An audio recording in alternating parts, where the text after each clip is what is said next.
Hey, fellow old schoolers. Echo Greg here with another webcam match. This is round 5 of the Guildhouse 7-point fall event. So here is my deck. Again, mono green with the points being 1 point for Triskelion, Icy, Winter Orb, Regrowth, and Maze of Ith. And the final 2 points coming from the Mox. Got same deck been playing all series. Again, this is for the Guildhouse 7-point. It's a weekly Swiss style event, which means you play one match every week, paired up. It's 5 rounds with a cut to top 8. This is the final round. I'm currently 3-1 going into this. So the deck is a bunch of aggressive early green drops. The 1 drops, the 2 drops, Slug, Urnum, supplemented with some artifact creatures like Suchi, Juggernaut, and then the various green pump spells, Giant Growth, Berserk, defensive spells like Crumble, Ice Storm, Night Soil, Hurricane, so you get the idea. And then utility lands, Desert, Factory, Pendlehaven, and Strip Mine. So with that, let's get into the match. So I'm playing against David. They're known as on Discord as Mac Lotus. He is on a white, black, bluish kind of mid-rangey deck, it seems. Again, I don't have his full deck list, but just from playing, that's what it seemed like he was on. So we'll start with game 1. Dave has to mulligan here, but I'm on the play, and I'm going to start off with a Forest into a Scavenger Folk. The Desert is a good answer. It's going to really slow me down. But I got a Copper Tablet, so if he's going to play the slow game, I'm going to be able to get in there eventually and take him down with the tablet. So David just plays a Plains, passes. I'll also drop the 19, a second forest or third forest there, and play a Scrub Sprites. And then I'm going to play an Aspect of Wolf here on the Sprites. That'll get it out of desert range. So Aspect again gives it plus X plus Y, X for power equal to half your forest rounded down, Y half your forests for toughness rounded up. So right now it's getting +1 +2, so it's a 2/3. Dave's got an Imprison for it, so that's going to make that mostly ineffective, but also going to hamper his mana a little bit. So then he passes to me. Tablet does its damage. I'm going to force him to use the Imprison, and then I'm going to play a Dryad. So that's 1/1 Force Walk. Dave does have a Bayou in play, so the Force Walk is active, but that Desert is certainly going to hamper things down. So again, with Desert, I will get the damage in, but I'm not going to be able to... he'll kill the creature afterwards, so it's a creature that's a 1/1 or 1 toughness gets 1 attacking. Alright, so Dave just plays a land and passes back. Tablet does this damage. Just force him to activate the Imprison, and then I just pass back. So end of the turn, he's got a Divine Offering. That takes out the tablet, gains him 2 life, puts him back up to 19. And then he's got a Preacher. So he's going to be able to start taking. Luckily, I top deck a Strip Mine there, answer that Desert, and then I'm going to be able to come in and get some damage in here. So yeah, he's going to pay for the Imprison, but take 2. Drop back down to 17. And then, looks like I just passed back to him with 3 in hand. So now his Preacher is active. He's going to take something of my choice. I'm going to give him the Scavenger Folk because the Dryad can get in for Force Walk. And right now he has nothing to do with the Scavenger Folk. And my deck is somewhat light on artifacts. So as long as I don't play any, he can't activate the Folk against me.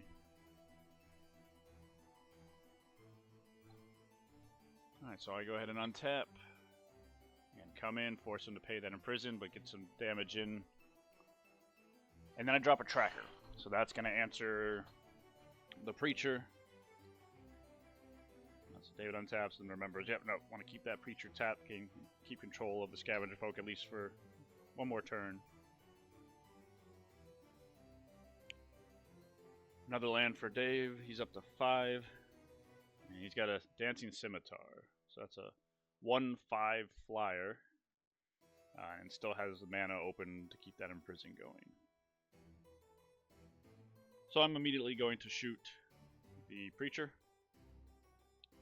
Or have them fight, I guess is the proper term. That gives me my Scavenger Folk back. It is summoning 6, so I cannot use it to blow up the Scimitar.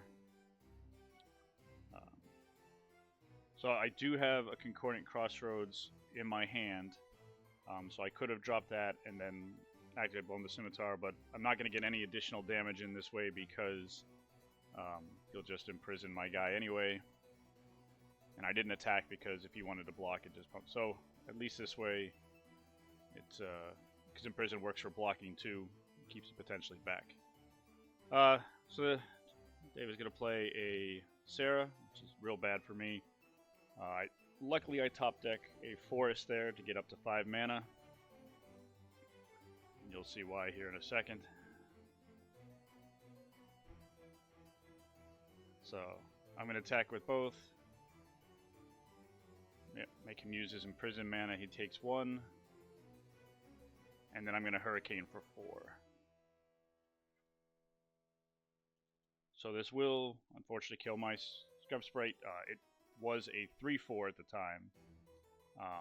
Not quite enough to get out of the range of that, but I had to take care of that Sarah. That Sarah was going to finish me off.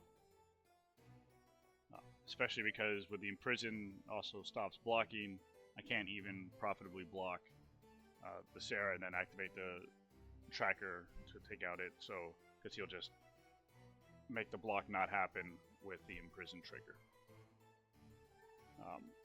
So the Scimitar lives because it's a 1/5, but that's okay. I have the Scavenger Folk if I need to. And if he's racing me, I'm going to win that race. I'm at 13, he's at 10. We're both doing 1 a turn with me getting with a Dryad and he getting with a Flyer. But I'm going to play a Suchi. Unfortunately, David has a Disenchant for it, and with Mana Burn existing in this format, that's going to drop me down to 9, so that hurts. And then David has a Suchi of his own, and with the Clay Statue, he does have a Mana Sink. He can just put Regeneration Shields up, and so no sense in using the Scavenger Folk to blow it up now. So I untap, I take my turn, I drop a Spinning Slug, 2/4, I can get first strike, so that's going to nullify his tablet.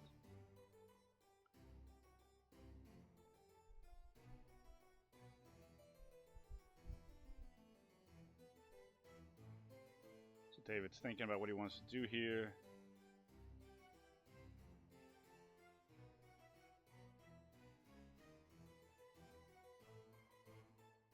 He decides to come in with everything.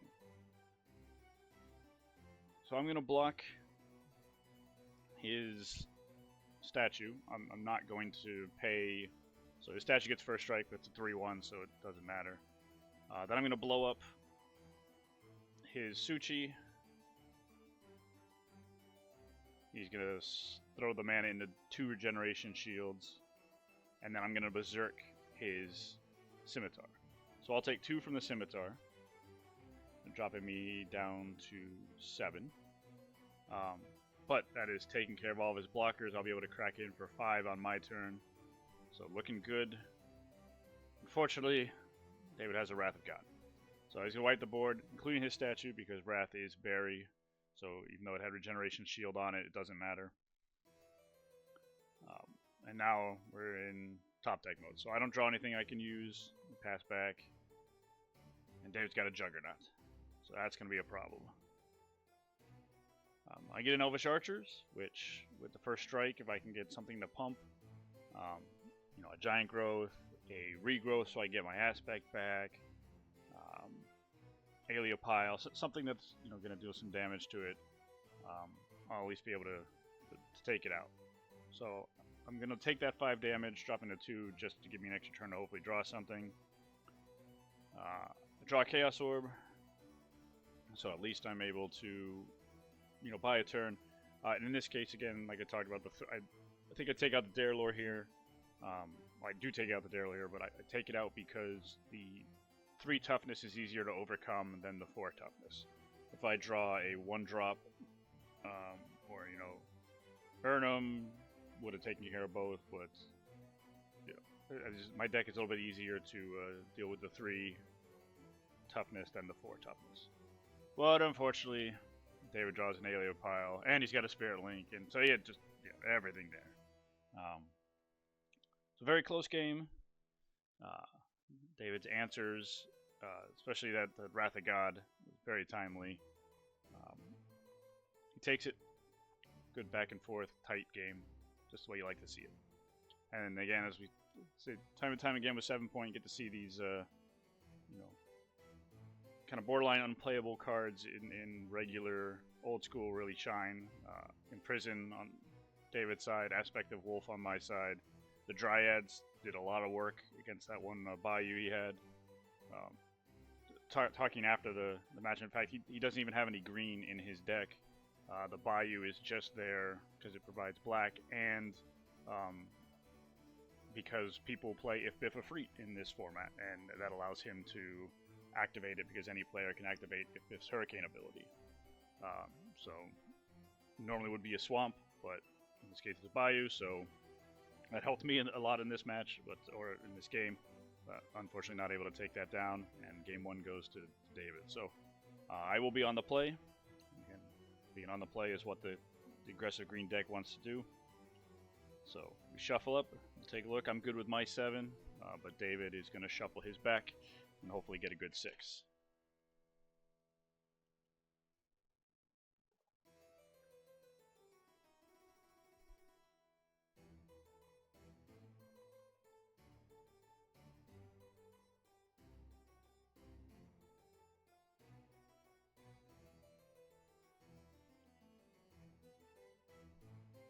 Alright, there he goes.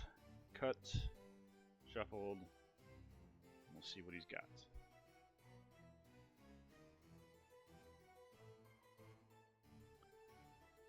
Nice, taking a look. He will keep this one. He's just deciding on what to put back. Drops that one, and off we go. So Forest, and I just pass. Unfortunately, no 1-drop, but did have a lot of good 2-drops and the mana to cast them, so I decided to keep.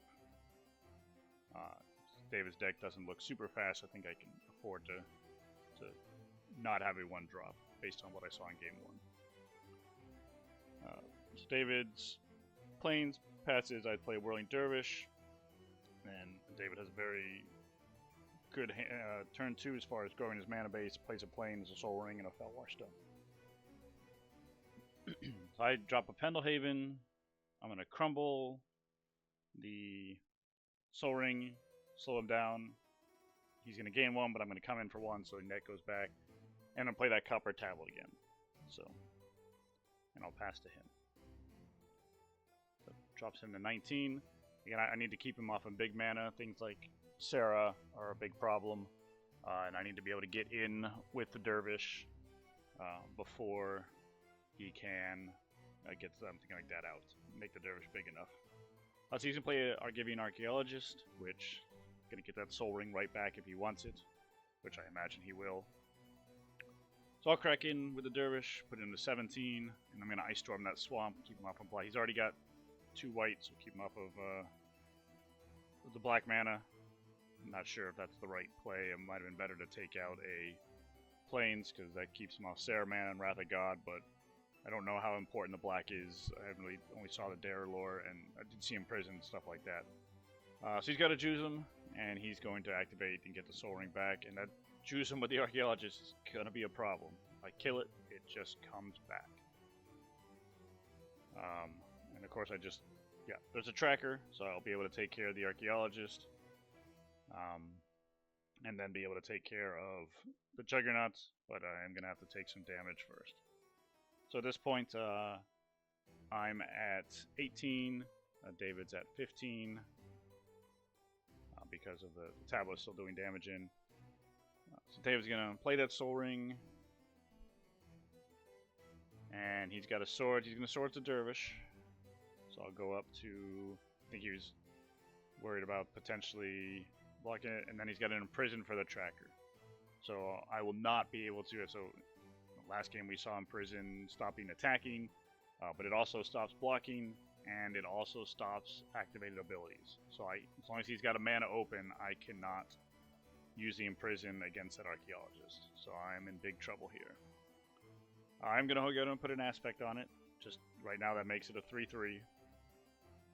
And I'll pass. So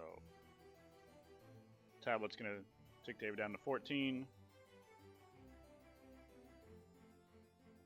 And he's going to come in for 5. So I do attempt to block. He activates the Imprison.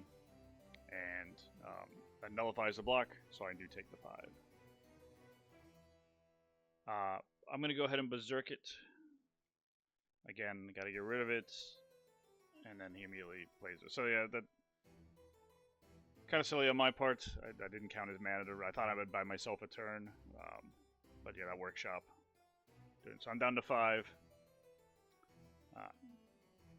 Not that I think I could have played anything based on, especially like, looks like I didn't draw another creature or anything. So, alright. So I attempt to block here. He activates the Imprison. I attempt to activate the tracker to kill his Archaeologist. He activates the Imprison. And then I'm at 4. The Juggernaut comes in, smashes for 5, and David takes the game and the match. So, well played. Good games. Fun as always, David. And so David at 4-1 is most assuredly going on to the top 8. I dropped to 3-2. And we'll have to see how tiebreakers. I mean, I'm not sure how many players were in this event, so I'm sure there will be some 3-2s that make it in. I just don't know if I will be. So we will wait and see. And if I do make it in, I'll be back with more 7-point Guildhouse in the elimination rounds. If not, that's it for the fall event for me. And we'll be back with videos and other events. So thanks everyone for watching. And I'll see you next time.